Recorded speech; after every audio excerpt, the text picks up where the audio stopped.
ഇന്ന് സിനിമാ പ്രവർത്തകർ ഒന്നടങ്കം പറയുന്നൊരു പരാതിയുണ്ട്. സിനിമയ്ക്ക് പറ്റിയ കഥയില്ല എന്ന്. ഒരു പരിധിവരെ അത് ശരിയാണ്. ഇവിടെ സാങ്കേതിക വിദഗ്ധർക്ക് ക്ഷാമമില്ല, സംവിധായകർക്ക് ക്ഷാമമില്ല, നടന്മാർക്കോ നടികൾക്കോ ഒട്ടും ക്ഷാമമില്ല. പക്ഷെ ഒന്നിനു മാത്രമേ ക്ഷാമമുള്ളൂ, സിനിമയ്ക്ക് പറ്റിയ കഥയില്ല. ഇത് മലയാള സിനിമയുടെ കഥയാണ്. എന്നാൽ ഹിന്ദി ചിത്രങ്ങൾക്ക് കഥയ്ക്ക് ക്ഷാമമില്ലെന്ന് അവർ പറയുന്നു. കാരണം ഏതാണ്ട് എല്ലാ കഥകളും ഒരുപോലെയാണ്. ഒരു നായകൻ, ഒരു നായിക, ഒരു വില്ലൻ, അവരെ കൂട്ടിയിണക്കാൻ ഒരു കെട്ടുകഥ. ഇതാ ഒരു ഹിന്ദി ചിത്രത്തിന്റെ ട്രെയിലർ.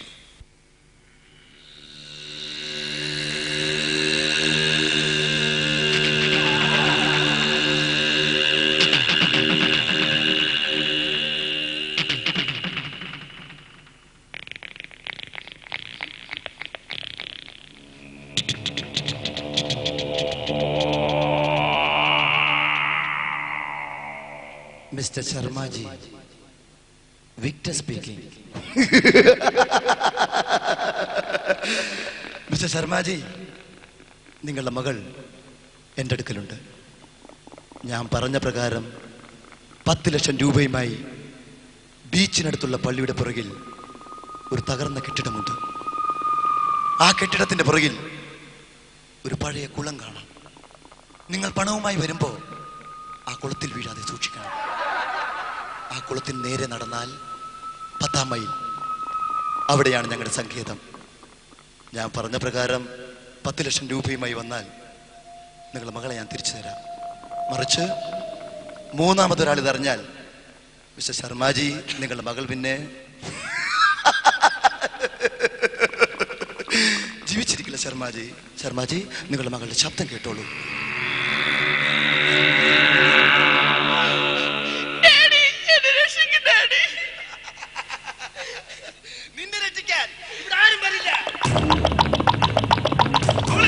ഞാനുണ്ട്.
അതൊരു കഥയാണ്.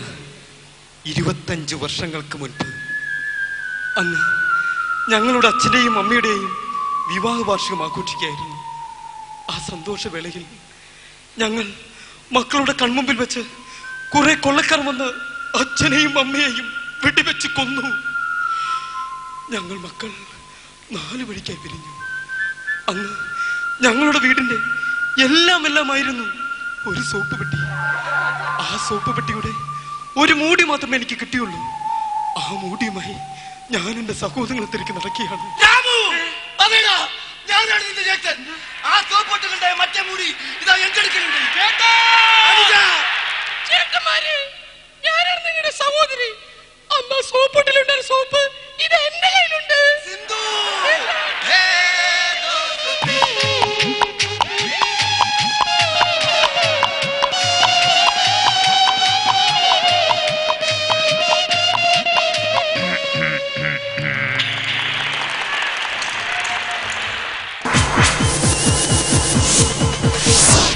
ഒരു കാലത്ത് കേരളത്തിലെ ജോലി സ്ഥാപനങ്ങൾക്ക് മുമ്പിൽ നോ വേക്കൻസി എന്ന ബോർഡുകളാണ് കണ്ടിരുന്നതെങ്കിൽ ഇപ്പോൾ അത് ജോലിക്ക് ആളെ ആവശ്യമുണ്ട് എന്ന ബോർഡുകളായി മാറിയിരിക്കുന്നു.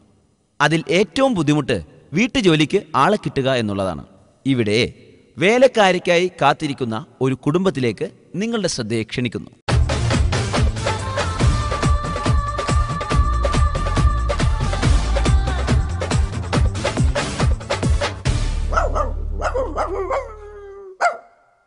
പോവട്ടെ ഇവിടുന്ന്. പട്ടി പോകാൻ പോവട്ടെ ഇവിടുന്ന്. ഈ പട്ടിയെ കൊണ്ട് വലിയ ശല്യായില്ല. ഓ ദേ പട്ടി മാറി പൂച്ച. ഓ ഇതുങ്ങളെ കൊണ്ടൊക്കെ വലിയ തൊന്തരവാണല്ലോ ദൈവമേ.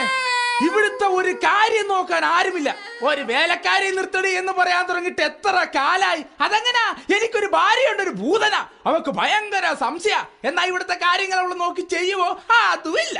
കറിയാച്ചാ, രാവിലെ എന്താ പ്രശ്നം? ഒന്നും പറയണ്ടടാ, ഇവിടുത്തെ കാര്യങ്ങൾ നോക്കാൻ ഒരാളുമില്ലെന്നേ. അല്ല ചേട്ടാ, അമ്പലക്കുളത്തിന്റെ അടുത്തായിരുന്നില്ലേ നിങ്ങളുടെ വീട്? അത് വിറ്റിട്ടെന്താ ഇപ്പൊ ഇങ്ങോട്ട് മാറിയത്? പെണ്ണുങ്ങളുടെ കുളിശല്യം കൊണ്ടാണ്? അതുകൊണ്ടൊന്നും അല്ലടോ. പിന്നെ പഴയ പോലെ കണ്ണു പിടിക്കണില്ലാന്നേ. അല്ല ചേട്ടൻ ഇന്നലെ ചേട്ടന്റെ ഭാര്യയായിട്ട് സ്കൂട്ടറിന് പോയപ്പോ ഒരുത്തിന് ഓടി വന്നിട്ട് ചേട്ടന്റെ ഭാര്യനെ സ്കൂട്ടറിൽ നിന്ന് പിടിച്ചിറക്കി തല്ലണണ്ടല്ലോ. എന്നിട്ട് ചേട്ടൻ എന്താ മൈൻഡ് ചെയ്യാണ്ട് സ്കൂട്ടറായിട്ട് പോയി കളഞ്ഞത്? എടാ അവന്റെ ഭാര്യ അവൻ തന്നെ, ഞാൻ എന്ത് ചെയ്യാനാണ്? അവന്റെ ഭാര്യ? എടാ ഇന്നലെ ഞാൻ സ്കൂട്ടറിൽ കൊണ്ടുപോയത് അവന്റെ ഭാര്യ അല്ലായിരുന്നോ? എന്റെ പൊന്നു ചേട്ടാ, ഇത്രയും പ്രായമൊക്കെ ആയില്ലേ, ഇനിയെങ്കിലും ചേട്ടൻ ഈ പെമ്പിള്ളേരുടെ പുറകെയുള്ള ചുറ്റിക്കളിയൊക്കെ ഒന്ന് നിർത്താൻ പാടില്ലേ? പോടാ എന്നെ ഉപദേശിക്കാൻ വരല്ലേ. അല്ല പറഞ്ഞ പോലെ ചേച്ചിനെ കണ്ടില്ലേ എവിടെ? ഓ അവളുടെ കാര്യം ഒന്നും പറയണ്ട. അവൾ ഏത് സമയവും ബ്യൂട്ടി പാർലറിലല്ലേ. എവിടെ? Beauty parlour.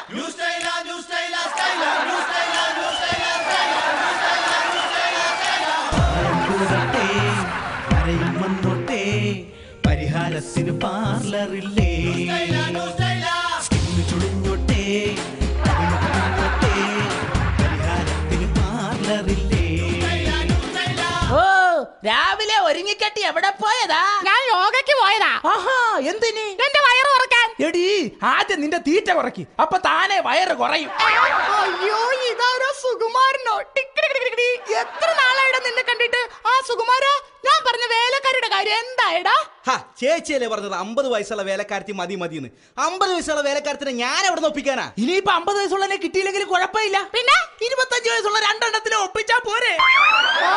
എന്നിട്ട് വേണം അപ്പനും മോനും കൂടി അതും കൂടെ പുറകെ നടക്കല്ലേ. എന്നെ കൊണ്ടൊന്നും പറയിപ്പിക്കരുത്. സുകുമാര, നീ പോയിട്ട് എവിടെയെങ്കിലും ഒരു വേലക്കാരി കിട്ടും നോക്കുമ്പോ.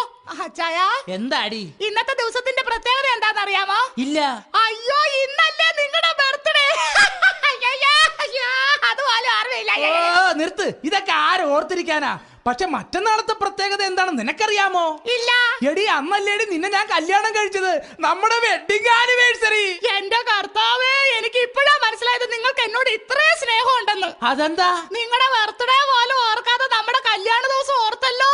അത് സ്നേഹം ഉണ്ടായിട്ടൊന്നും അല്ലടി. പിന്നെ ദുരന്തങ്ങളൊന്നും അത്ര പെട്ടെന്ന് മറക്കാൻ പറ്റില്ലല്ലോ. എടി ഞാനിന്നലെ ഒരു സ്വപ്നം കണ്ട്. എന്ത് സ്വപ്നമാ ചായ? എടി നിന്റെ നെറുകം തലയിലേ ഒരു തേങ്ങ വീണെന്ന്. ഓർക്കുമ്പോ എനിക്ക് സഹിക്കാൻ പറ്റണില്ല. അതിന് പച്ചാൻ ഇത്ര സങ്കടപ്പെടേണ്ട കാര്യം എന്താ ഉള്ളേ? അതെന്താ? അത് വേറെ സ്വപ്നമല്ലേ? അതാണടി എന്റെ സങ്കടം. അച്ചായ, നമ്മുടെ കോണയുടെ മുകളിലിരുന്ന മരത്തിന്റെ വലിയ ക്ലോക്ക് ഇല്ലേ, ആ ക്ലോക്ക് താഴത്തേക്ക് വീണച്ചായ. അയ്യോ, എന്നിട്ട് 5 മിനിറ്റ് നേരത്തെ ആയിരുന്നെങ്കിലേ അതെന്റെ തലയിൽ വന്ന് വീണ് ഞാൻ ചത്തു പോയാനെ. അല്ലെങ്കിലും ആ നശിച്ച ക്ലോക്ക് അങ്ങനെ എപ്പോഴും അത് 5 മിനിറ്റ് സ്ലോയാ. നിന്റെ മോനെന്തേ? എന്നാന്ന്? എടി നിന്റെ പുന്നാര മോനെന്തേന്ന്?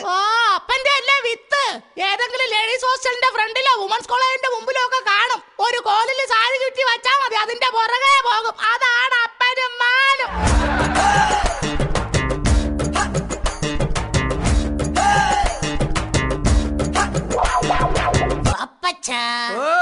നീ ഇത്രയും നേരം ഏത് പെണ്ണുങ്ങളുടെ പുറകെ വായി നോക്കി നടക്കായിരുന്നടാ? അതൊക്കെ അവിടെ നിൽക്കട്ടെ. അപ്പച്ച, നമ്മുടെ മേരി ചേച്ചിയുടെ വീട്ടിലെ ഗ്യാസ് തീർന്നല്ലേ? അത് നിനക്ക് എങ്ങനെ മനസ്സിലായടാ? അമ്മാമേ, അമ്മച്ചി, അപ്പുറത്തെ മേരി ചേച്ചി ഇന്നലെ നമ്മുടെ അപ്പച്ചനോട് പറഞ്ഞത് ഞാൻ കേട്ടതാ. എന്തോന്ന്? ഈ പരിപ്പ് ഈ കലത്തിൽ വേഗൂലെന്ന്. എന്റെ പൊന്നു കർത്താവേ, ഞാൻ എന്നതൊക്കെയാ ഈ കേൾക്കുന്നേ. ഈ വീട്ടിൽ ആവശ്യത്തിന് ഗ്യാസും പാത്രവും ഒക്കെ ഉണ്ട്, പക്ഷെ സമയത്തിന് പരിപ്പ് വേവിക്കാൻ മാത്രം ആരുമില്ല. എന്റെ പുന്നാര മോനെ, നീ വലിയ വർത്താനൊന്നും പറയല്ലേ. എടാ നിന്നെ പേടിച്ചിട്ടാ ഞാൻ ആ കുളിക്കടവില് വീടും പറമ്പും വിറ്റത്. എന്നിട്ട് നീ ഇപ്പോഴും അവിടെ പോയി കുളിച്ച് കാണതല്ലേ പരിപാടി. അപ്പഴാണെന്ന് ഞാൻ നോക്കത്തില്ല. അപ്പഴില്ലാത്തന്റെ ഗ്യാപ്പാണ് ഞാൻ അവിടെ നികത്തിയത്, അറിയാമോ? എന്റെ പൊന്നു കർത്താവേ, നിങ്ങൾ അപ്പനും മോനും കൂടി ഇങ്ങനെ തുടങ്ങിയ സമൂഹത്തിൽ വിലയുള്ള ഞാൻ എങ്ങനെ പുറത്തിറങ്ങി നടക്കും? എന്റെ പൊന്നമ്മച്ചി, കുളക്കടവിൽ ഒളിച്ചിരുന്നത് ഞാനല്ല, മറപ്പുരയിൽ പതുങ്ങി നിന്നത് ഞാനല്ല.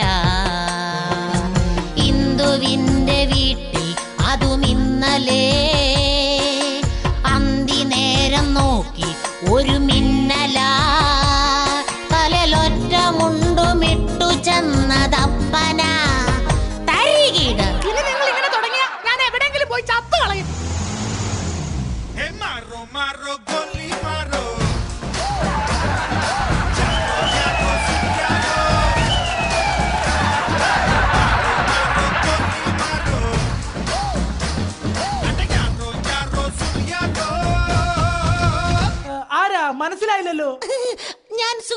പറഞ്ഞിട്ട് വന്ന പുതിയ സർവത്ത.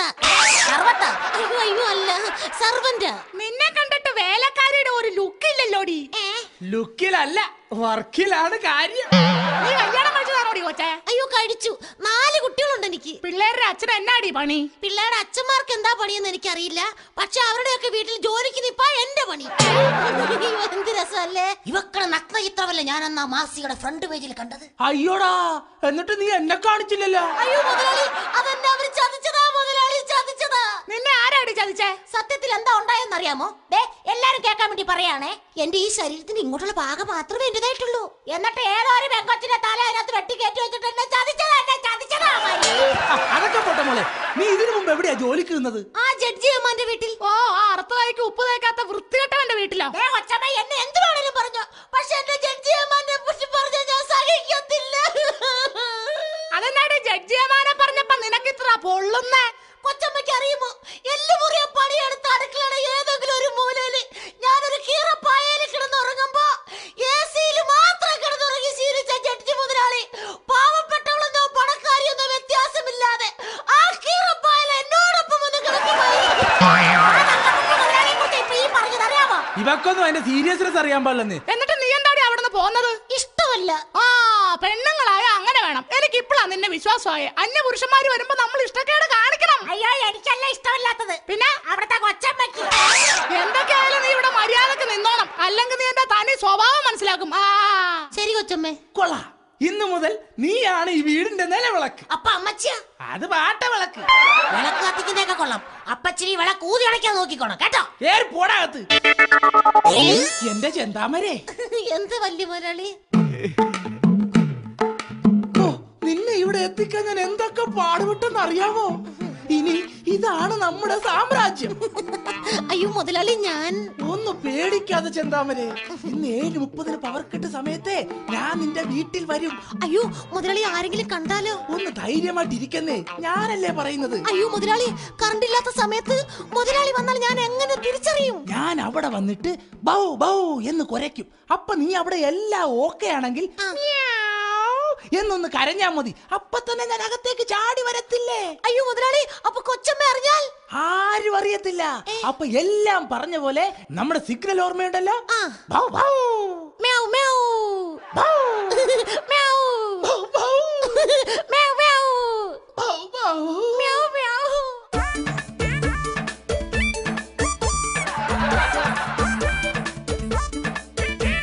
ചെന്താമരേ. അയ്യോ കൊച്ചു മുതലാളി. ചെന്താമരേ, നിന്നെ എനിക്ക് എന്ത് ഇഷ്ടമാണെന്നോ? എന്താ കൊച്ചു മുതലാളി? ഐ ലവ് യു പറഞ്ഞപ്പോ കാലിലെന്തോ കടിച്ച്, അപ്പൊ അങ്ങനെ ആയിപ്പോയതാ. ചെന്താമരേ, ഐ ലവ് യു. അയ്യോ വലിയ മുതലാളി അറിഞ്ഞാൽ അങ്ങേരോട് പോവാൻ പറവണ്ണേ. ഇങ്ങോട്ട് നോക്ക്, ഇന്ന് പവർ കട്ട് സമയത്ത് ഞാൻ നിന്റെ വീട്ടിൽ വരും. അയ്യോ കൊച്ചു മുതലാളി, അത് ഞാൻ പേടിക്കണ്ട, നീ ഇല്ലേ? ഞാനല്ല, നീ പേടിക്കണ്ട, ഞാനില്ലേ? പക്ഷെ കറണ്ട് ഇല്ലാത്ത സമയത്ത് കൊച്ചു മുതലാളി വന്നാ നീ ഒന്നും പറയണ്ട. ഞാൻ അവിടെ വന്നതിന് ശേഷം പൂച്ചയുടെ ഒച്ചയിൽ മ്യാവ് എന്ന് കരയും. എല്ലാം ഓക്കെ ആണെങ്കിൽ നീ പട്ടിയുടെ ഒച്ചയിൽ ബൗ എന്ന് കുറച്ചാൽ മതി. ഓക്കെ? അപ്പൊ എല്ലാം പറഞ്ഞതുപോലെ. അയ്യോ കൊച്ചു മുതലാളി, അത് പിന്നെ ഞാൻ പറയട്ടെ? നീ ഒന്നും പറയണ്ട, ഞാൻ മ്യാവ്, നീ ബൗ. Okay okay. എന്റെ പൊന്നു ദൈവമേ, ഇനി ഇവിടെ എന്തൊക്കെ നടക്കുമോ ആവോ. ഇനി ഒട്ടും സമയം കളയണ്ട, സിഗ്നൽ കൊടുത്തു നോക്കാം. ഇത് തന്നെ പറ്റിയ അവസരം, സിഗ്നൽ കൊടുക്കാം. കിട്ടിപ്പോയി. ഇതവള് തന്നെ.